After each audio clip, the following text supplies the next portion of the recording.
আসসালামু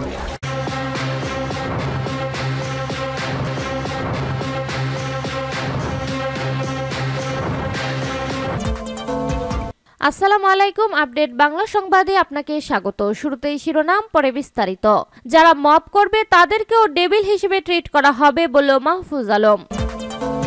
এদিকে কোনো অপশক্তির তৎপরতা চলতে দেওয়া হবে না বলল রফিকুল ইসলাম খান। এছাড়া দেশে যেন সহিংসতা ও হানাহানি না হয় সেদিকে সজাগ দৃষ্টি রাখতে হবে বলল প্রধান উপদেষ্টা। আরও থাকছে, গণহত্যার বিচার হতেই হবে বলল মির্জা আব্বাস। অন্যদিকে ধানমন্ডি ৩২ বেসমেন্টে পাওয়া স্কুল ড্রেসের ঘটনার নতুন মোড়। এবং সর্বশেষ জানিয়ে দেব, ডিসেম্বরের মধ্যে নির্বাচনের প্রস্তুতি, বাদ পড়েছে ১৬ লাখ মৃত ভোটার বলল ইসি আনোয়ারুল। শিরোনাম শুনছিলেন, এবার বিস্তারিত। যারা মব করবে তাদেরকেও ডেভিল হিসেবে ট্রিট করা হবে বলল মাহফুজ আলম। কথিত আন্দোলন আর মবের মহড়া শক্ত হাতে মোকাবেলা করা হবে বলে জানিয়েছেন অন্তর্বর্তী সরকারের উপদেষ্টা মাহফুজ আলম। তিনি বলেন, যারা মব করবে তাদেরকেও ডেভিল হিসেবে ট্রিট করা হবে। পোস্টে মাহফুজ আলম লিখেন, অভ্যুত্থানের পক্ষে হলে মব করা বন্ধ করুন, আর যদি মব করেন তাহলে আপনাদেরও ডেভিল হিসেবে ট্রিট করা হবে। আজকের ঘটনার পর আর কোনো অনুরোধ করা হবে না। আপনাদের কাজ না আইন নিজের হাতে তুলে নেওয়া। তিনি আরো লেখেন, কথিত আন্দোলন আর মবের মহড়া আমরা এখন থেকে শক্ত হাতে মোকাবেলা করব। রাষ্ট্রকে অকার্যকর এবং ব্যর্থ প্রমাণের চেষ্টা করা হলে এক বিন্দু ছাড় দেওয়া হবে না। তৌহিদি জনতা, আপনারা ১.৫ দশক পরে শান্তিতে ধর্ম ও সংস্কৃতি পালনের সুযোগ পেয়েছেন। আপনাদের আহমকি কিংবা উগ্রতা আপনাদের সেই শান্তি বিনষ্টের কারণ হতে যাচ্ছে। মাহফুজ আলম লেখেন, জুলুম করা থেকে বিরত থাকেন, নইলে আপনাদের উপর জুলুম অবধারিত হবে।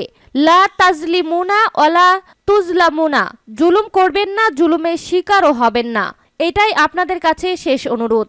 কোনো অপশক্তির তৎপরতা চলতে দেওয়া হবে না বলল শরীফুল ইসলাম খান। কোনো অপশক্তির তৎপরতা চলতে দেওয়া হবে না মন্তব্য করে বাংলাদেশের জামায়াতে ইসলামীর সহকারী সেক্রেটারি জেনারেল মাওলানা রফিকুল ইসলাম খান বলেছেন, ২৪-এর গণ অভ্যুত্থান নস্যাৎ করার জন্য এই ফেসিবাদের দোসররা নানামুখী তৎপরতা চালাচ্ছে। সরকারের ভেতরে ঘাপটি মেরে থাকা এই ফেসিবাদের দোসরদের চিহ্নিত করে বিচারের মুখোমুখি করে এই গণহত্যার বিচার নিশ্চিত করুন। মাওলানা রফিকুল ইসলাম খান বলেন, সরকারের ভেতরে ফেসিবাদের দোসররা ঘাপটি মেরে বসে আছে। বিভিন্ন সময়ে বিভিন্নভাবে রাষ্ট্রের ভেতরে বিশৃঙ্খলা তৈরি করে রাষ্ট্রকে নৈরাজ্যকরের দিকে ঠেলে দিচ্ছে।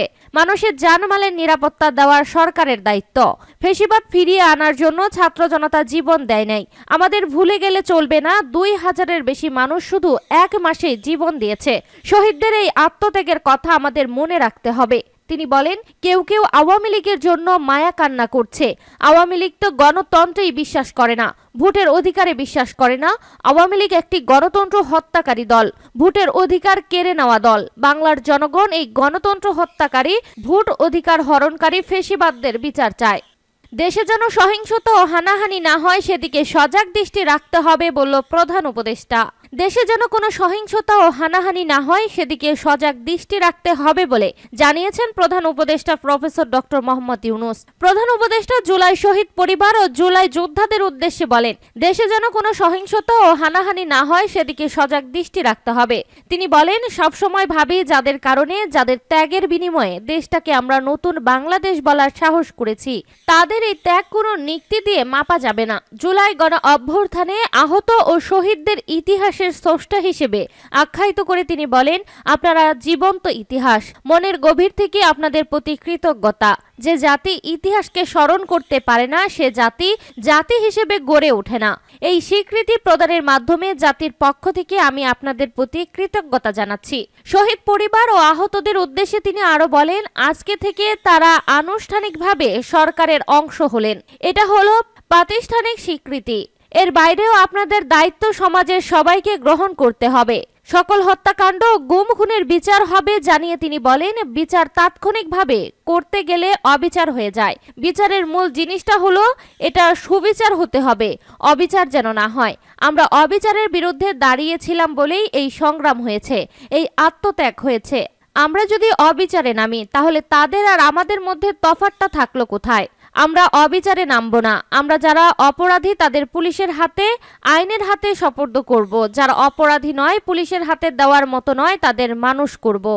গণহত্যার বিচার হতেই হবে বলল আব্বাস। ছাত্র জনতার গণ আন্দোলনে গণহত্যার বিচার হতেই হবে বলে মন্তব্য করেছেন বিএনপির স্থায়ী কমিটির সদস্য মির্জা আব্বাস। ২৪-এর গণহত্যার বিচার প্রসঙ্গে মির্জা আব্বাস বলেন, গণহত্যার বিচার হতেই হবে। যারা গণহত্যা করেছে, যারা লুট করেছে, যারা ছিনতাই করেছে, এদেশে মানুষের অধিকার, কথা বলার অধিকার, সম্পদ লুট করেছে, যারা এই দেশে শিশু বাচ্চাদেরকে গুলি করে হত্যা করেছে, গুলির নির্দেশ দিয়েছে, তারা কেউ যেন বিচারের হাত থেকে রেহাই না পায়, সেই বিষয়ে সজাগ থাকতে হবে। তিনি বলেন, বাকশাল উঠিয়ে দিয়ে সর্বদলীয় রাজনীতি চালু করে শহীদ প্রেসিডেন্ট জিয়াউর রহমান প্রথম সংস্কার করেছিলেন।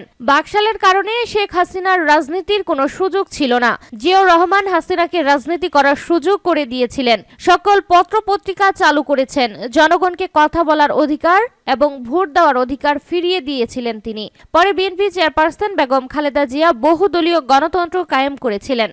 ধানমন্ডি ৩২ বেসমেন্টে পাওয়া স্কুল ড্রেসের ঘটনার নতুন মোড়।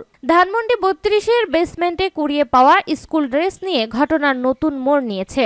অনলাইন অ্যাক্টিভিস্ট আসিফ সৈকত তার ভেরিফাইড ফেসবুক পেজে একটি পোস্টে শেয়ার করেছেন। সেখানে ২০১৮ সালে ধানমন্ডি আওয়ামী লীগ অফিসে ৪ স্কুল ছাত্রীকে ধর্ষণের পর হত্যা করা হয়েছিল বলে অভিযোগ করা হয়।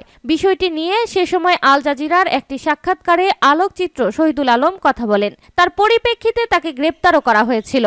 সোমবার ১০ ফেব্রুয়ারি দুপুরের দিকে আসিফ সৈকত নিজের ভেরিফাইড ফেসবুকে সাদিকুর রহমান খান নামে একজনের ফেসবুক ওয়াল দেওয়া পোস্টে শেয়ার করেন। সেই পোস্টে বলা হয়েছে, ২০১৮ সালে ধানমন্ডির আওয়ামী লীগ অফিসে ৪ জন মেয়েকে ধর্ষণের পর হত্যা করা হয়েছিল বলে খোদ শহীদুল আলম আল জাজিরাকে বলেছিলেন। ওই ইন্টারভিউ দেওয়ার পর শহীদুল আলমকে গ্রেপ্তার করে রিমান্ডে নেওয়া হয়। রিমান্ডে মারধর করে তাকে রক্তাক্ত করা হয়েছিল। এতে আরো উল্লেখ করা হয়, খটকা তখনই লেগেছিল। নিউজটা যদি মিথ্যাই হতো, আওয়ামী লীগ বিবৃতি দিয়েই কাজ শেষ করত। শহীদুল আলমের মতো এত বড় মাপের একজন মানুষের প্রতি এতটা কঠোর হওয়ার কথা ছিল না। ওই পোস্টে আরো বলা হয়েছে, শহীদুল আলমকে ধরার পরেই এই বিষয়ে টু শব্দ করার সাহস আর কারো হয়নি। তদন্ত তো দূরের কথা, নিরাপদ সড়ক আন্দোলন থেমে গিয়েছিল, কিন্তু ওই ধর্ষণের কোনো তদন্ত বা কোনো ফলো আপ আর আসেনি। যাই হোক, ধানমন্ডি ৩২-এর নিচে যে বেসমেন্ট পাওয়া গেছে, সেখানে মেয়েদের স্কুল ড্রেস আর জুতা পাওয়া গেছে। এর অর্থ হলো খুব সম্ভবত আওয়ামী লীগ কার্যালয়ে না, ধানমন্ডি ৩২ নম্বরে ওই পাশবিকতা চালানো হয়েছিল। পোস্টে বলা হয়, ৬ মাস পর মানুষের এই ধানমন্ডি ৩২ ভেঙে দেওয়া হয়তো আল্লাহরই কোনো পরিকল্পনা ছিল। হয়তো নাম না জানা ওই মজলুম মেয়েগুলোর দোয়া আল্লাহ তাআলা শুনেছেন। যত দ্রুত সম্ভব ওই স্কুল ড্রেসগুলোর ফরেনসিক করা হোক। নাম পরিচয় বের করে ওই মেয়েগুলোর পরিবারকেও যেন শহীদ পরিবার হিসেবে গণ্য করা হয়।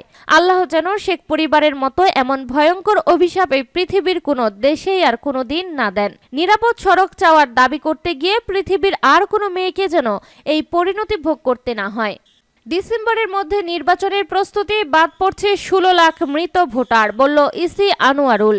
নির্বাচন কমিশনার মোহাম্মদ আনোয়ারুল ইসলাম সরকার বলেছেন, ডিসেম্বরের মধ্যে যাতে জাতীয় নির্বাচন হয় সেই লক্ষ্যে প্রস্তুতি নিচ্ছে নির্বাচন কমিশন। কমিশনের কাছে ভালো নির্বাচন না করার কোনো বিকল্প নেই। এবার প্রথমবারের মতো ভোটার তালিকা থেকে বাদ পড়েছেন প্রায় ১৬ লাখ মৃত মানুষ। সোমবার ১০ ফেব্রুয়ারি সন্ধ্যায় ভোটার তালিকা হালনাগাদ ২০২৫ উপলক্ষে মানিকগঞ্জ জেলা প্রশাসক কক্ষে মতবিনিময় সভায় প্রধান অতিথির বক্তব্যে তিনি সাংবাদিকদের কথা বলেন। তিনি বলেন, বাড়ি বাড়ি গিয়ে হালনাগাদ ভোটার তালিকা করার সুবাদে এবার প্রথমবারের মতো ভোটার তালিকা থেকে বাদ পড়েছে প্রায় ১৬ লাখ মৃত ভোটার।